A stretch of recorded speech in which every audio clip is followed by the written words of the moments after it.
Here are five things you probably don't know about the movie Halloween. Halloween was released in 1978. The director was John Carpenter. It is actually the first slasher film I saw because I was not allowed to watch rated R movies as a kid.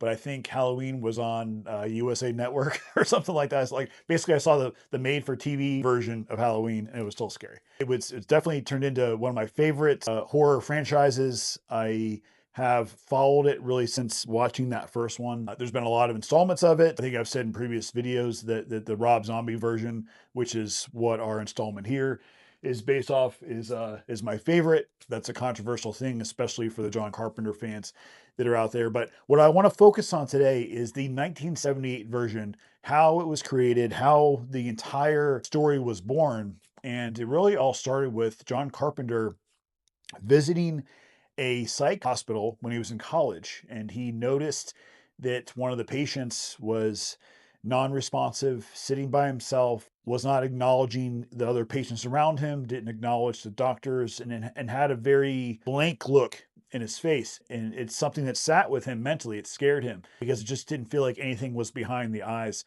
of that particular patient. And that is actually what inspired Michael Myers. The entire film had a budget of $300,000, which in California, even in 1978, is definitely a small budget film.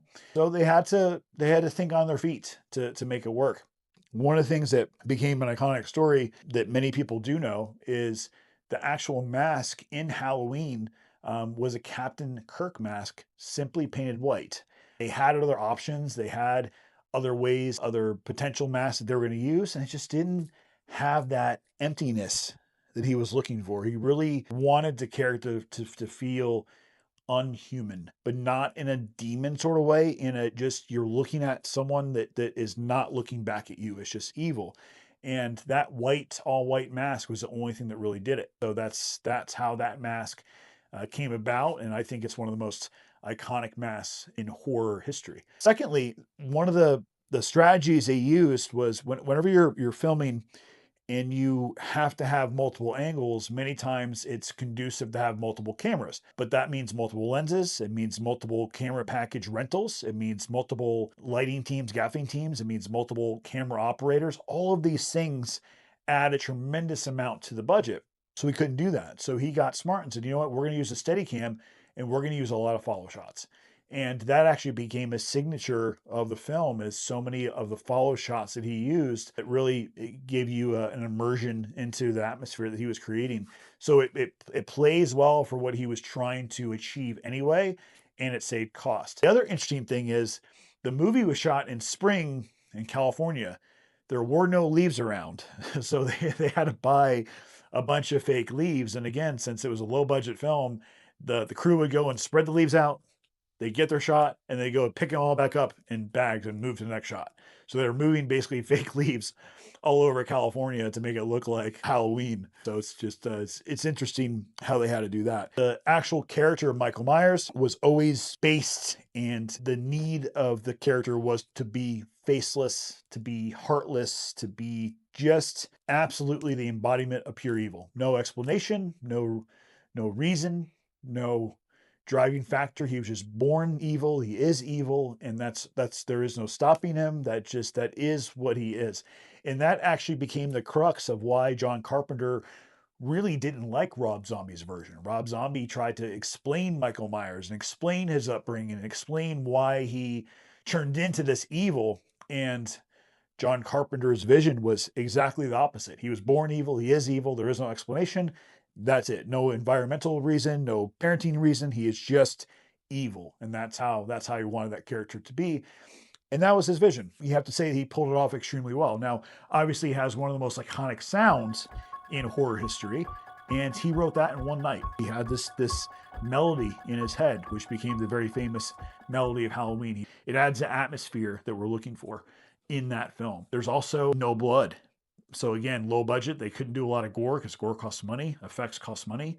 And the way they got around that was angles, building tension, and hiding things with the way they shot some of the violence. So it feels and is a violent film, but you don't see the actual aftermath or the blood, the gore as he's actually committing the violence. But again, you still feel it in the way the film is done, which means it was a very well done film. It really did inspire the next class of slashers. You wouldn't have Friday the 13th without Halloween. In fact, the creators of Friday the 13th, as I've spoken about, actually said that they created that movie to rip off Halloween. It's like, let's do Halloween at camp, and that's Friday the 13th. Two other fun facts about the film as well is there's actually two different people that play Michael Myers. One is the movement person.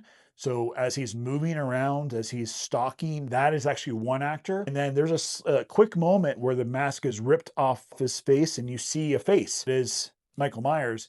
That's actually a separate actor. They had a person that they wanted to portray the looks of physically without the mask. They used him for just that shot, but the person moving around was totally a different actor. Plus, they wanted to add in this idea that he was able to kind of appear in stock places. So if you look in the background of lots of different shots, he appears. He's somewhere there in the background. It's like he's always watching, he's always somewhere close by. That was another interesting way that they kind of used him to even get into your subconscious. He's always there watching you. That was one of the ways that they used him. And then you turn around, he's gone. So the idea that this like phantom person is there and then gone, he became very menacing with just the way he stood and just the way he peered kind of in the background of those scenes. Finally, something that I've always thought was really cool just because of the odds of it are so incredibly low. Jamie Lee Curtis, who obviously is the very famous Laurie Strode,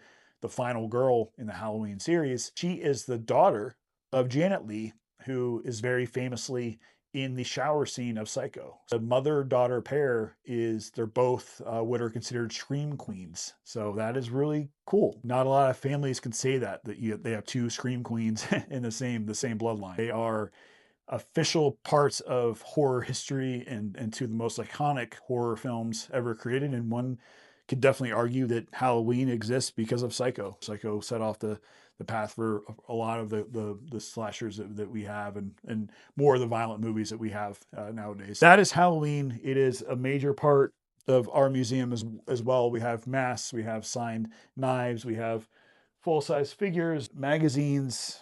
It just there's a lot here just because it's a special movie to me again because it was the first actual slasher movie I saw as a kid and it stuck with me. I know it's a favorite for a lot of people that are out there. A lot of people are huge Michael Myers fans, as am I. I hope you enjoyed those facts. Again, this was 5 things you probably did not know about Halloween, and I will have many more videos just like this coming to you soon.